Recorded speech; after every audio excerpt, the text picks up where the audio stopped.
Hi, this is William Thayer, and I'm talking about our COVID crisis in the United States and how the essential thing is testing.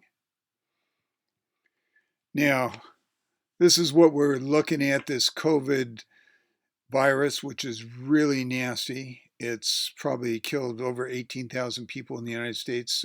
Probably 500,000 people have the COVID. It's really very, very contagious, very dangerous. Now, the reason I'm making this video is I've written a lot of people about focusing on the right problem, which is testing. That is more important than anything else. It's more important than making ventilators, as far as I'm concerned, because if we do it right, we will need less ventilators.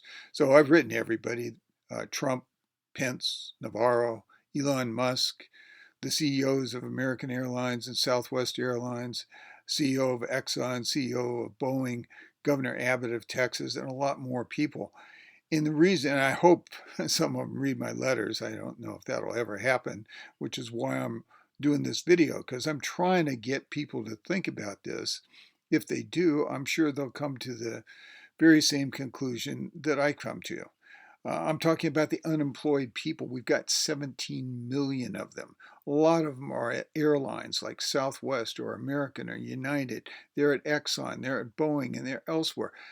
In other words, we have very, very capable people that are unemployed. These capable people could be making test units.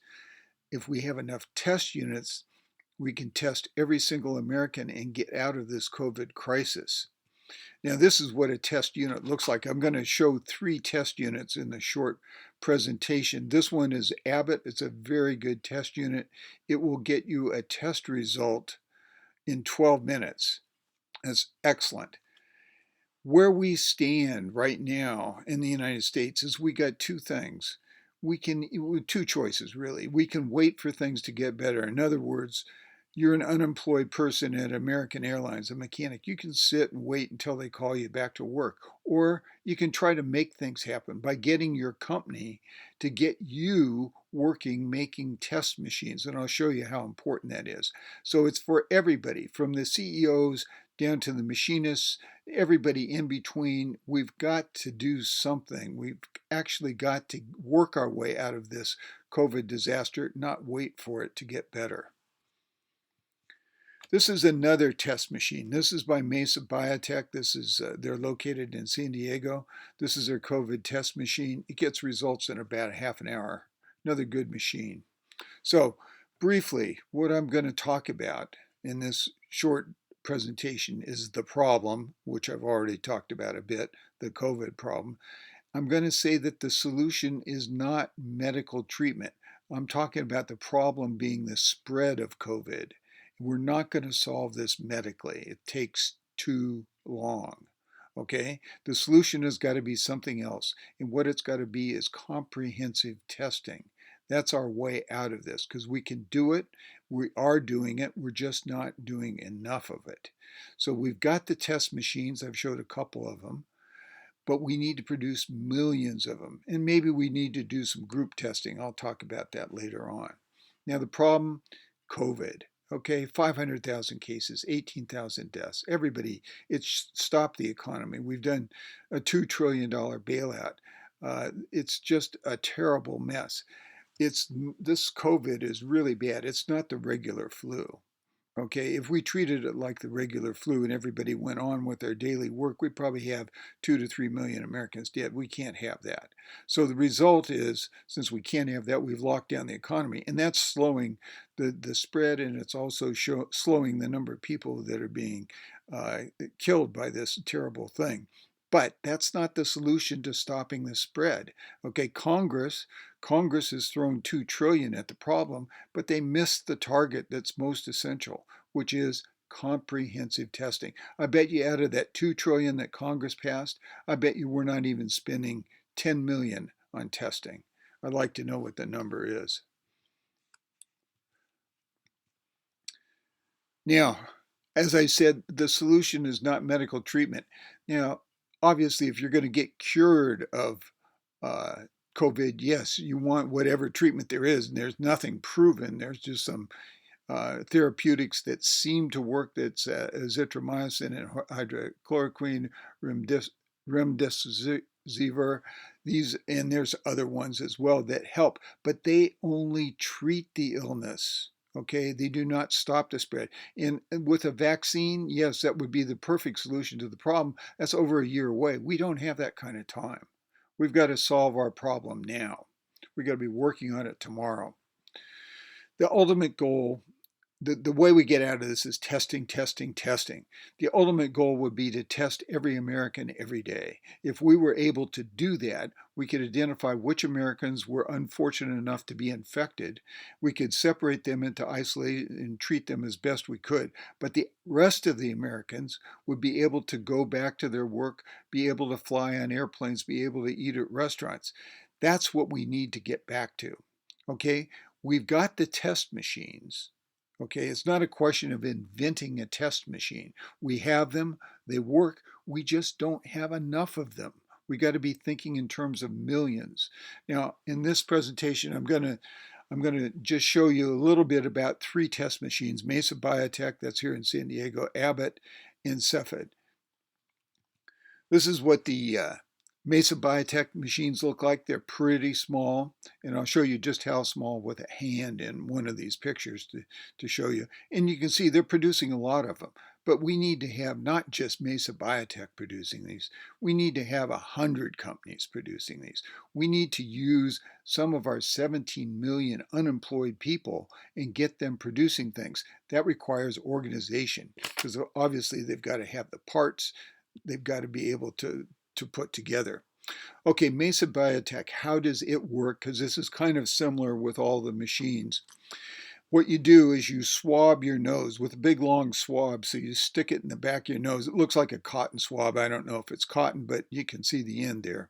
That's got to go way the back of your nose. You twirl it around and you get your mucus, and you get, if you have COVID, it'll stick to that. I'll call it the cotton end. Then you take the swab, you break it off just so the cotton end, I'm calling it the cotton end whether it is or not, and stick it in that tube that you see in the picture. Then the next step is you take it out of that tube and you put it into a cartridge for your machine. So this hand that is in there between the thumb and the finger, they're grasping the blue top to this particular cartridge, which has the swab in it. And they're putting it into the machine.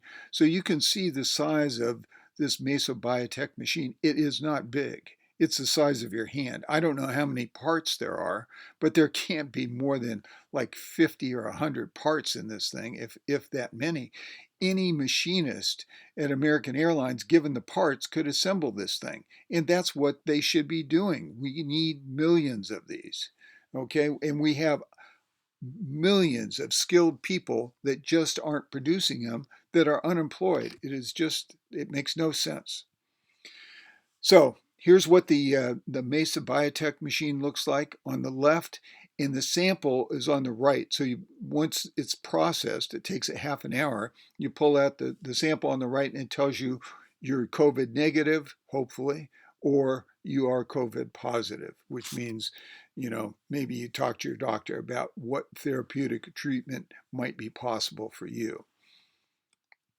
Mesa Biotech, here's their website. They have a very good video on the website. I've just shown some pictures, but their video is much better at describing how their machine works. And where they're located in San Diego. If you're familiar with the area, it's between La Jolla and Del Mar. Their contact information is on the left, so that if you happen to be the president of American or the CEO of American Airlines, you wanted to get your company back working, maybe you need to get your people making these machines, here's who to contact. Now, second machine is the Abbott, and it's called ID Now machine.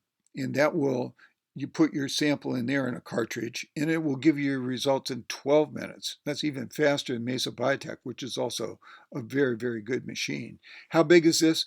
Okay, here's a picture. This is President Trump holding one of these. It's about the size of a toaster, but you can see it's about the size of two of your two hands put together. That's the size of this machine. How many parts can this have? 50, 100 parts? It cannot be that expensive to make. It cannot be that difficult to examine, to assemble. And we have so many skilled people. I mean, if we've got people that work on jet engines, they can do this. If we've got people at Boeing that make airplanes, they can certainly put this thing together. Or make the parts for it. No question. The Abbott, okay, I said positive results in 5 minutes, negative results in 12 minutes. It could do 5 tests an hour. There's a very good video on their website, and I've got the link of it shown right there. Abbott, where do you contact them? I think it's Abbott Rapid Diagnostics down there, and I've got their address. And again, companies should be taking, if you want to get your employees back to work, companies should be taking initiative, contacting these people and making their machines or helping to make their machines. Cepheid, this is up in Sunnyvale. And I don't have a lot of pictures on Cepheid, but they've got a very good YouTube video that gives an idea of how their machine works. It's actually showing how they're doing a different test, but it's very similar to the COVID test. In their contact, they're in Sunnyvale. So if you're at Lockheed and you go, hey, I want to do something for my country, well, my gosh, you're right in the neighborhood of Cepheid. You could talk to these guys. I'm sure that you could start making their machines. All of these companies, Cepheid, Abbott, Mesa Biotech, brilliant people making an absolutely vital machine. Hats off to them. Now, the essential thing is we need to make millions of these machines. So here's how I came up with 3 million test machines. You see in the second bullet there, we'll assume 300 million Americans. Okay, 330, but who cares? Divide that by 100 tests a day. We could do 120 tests a day, but we'll round it down to 100. That gives you roughly 3 million machines. That means you could test every single American every day of the week. And we could certainly track this nasty COVID virus, identify the people that were infected and isolate them so that they didn't infect other people. The problem is we don't have 3 million machines. For the Abbotts, I think we got 20,000. For Cepheid and Mesa Biotech, I think we have fewer machines than that. What we need to do is recognize the intellectual skill in work that Abbott, Mesa Biotech, and Cepheid have done. Give them $1 billion each. That's like cheap, okay? And then let every other company that has the wherewithal to make these machines, just like what we're doing with ventilators, okay? We need everybody. If it's GM and making cars, you've got the skilled people that can make these test machines, and we need millions of them.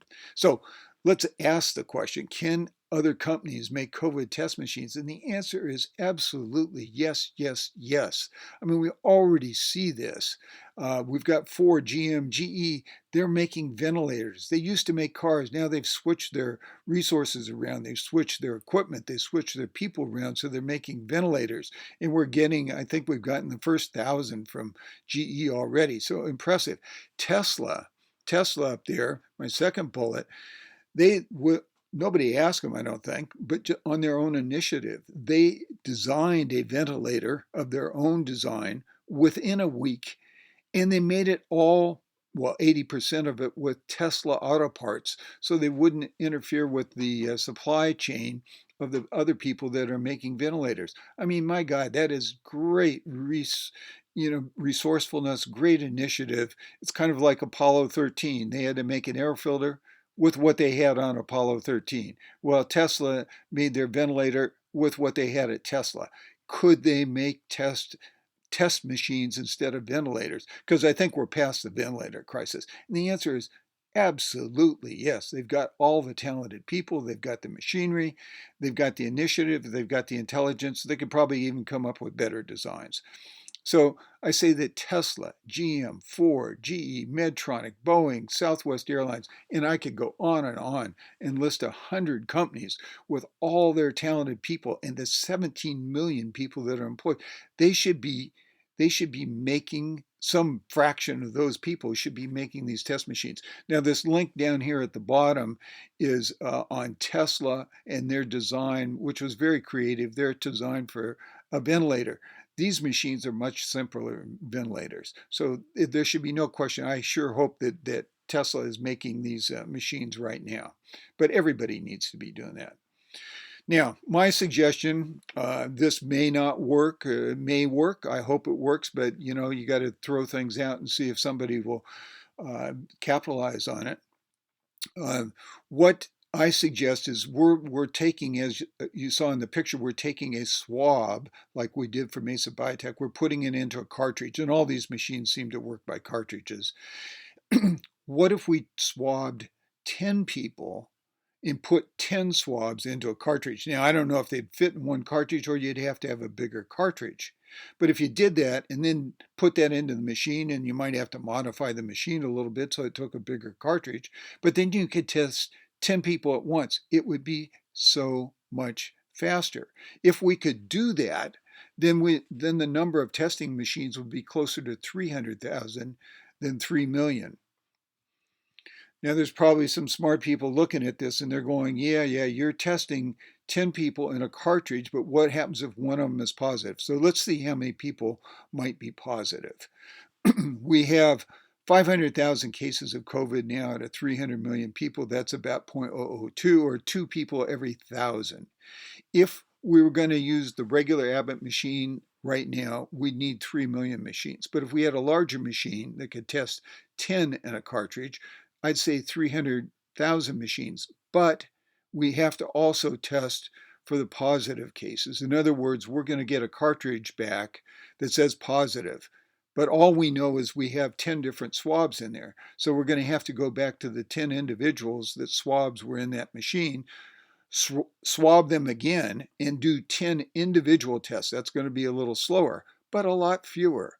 And what that would mean is instead of 300,000 machines, we do 300,600 machines. A trivial change. So what I'm saying is we just need the machines. If we could do group of 10, or maybe even if somebody could come up with a group of 100, we could do this a lot faster. Imagine that if we had one of these machines that could do a group of 10, we have 100 people getting on a Southwest plane. We have 10 of these machines. We test all 100 people. In 12 minutes, we know if we've got everybody is negative, which is probably the case, or if we've got somebody that's positive, in which case we've got to swab 10 people again, do 10 separate tests, and in 24 minutes, we will know who that positive COVID person is, and they won't be getting on the plane. Okay?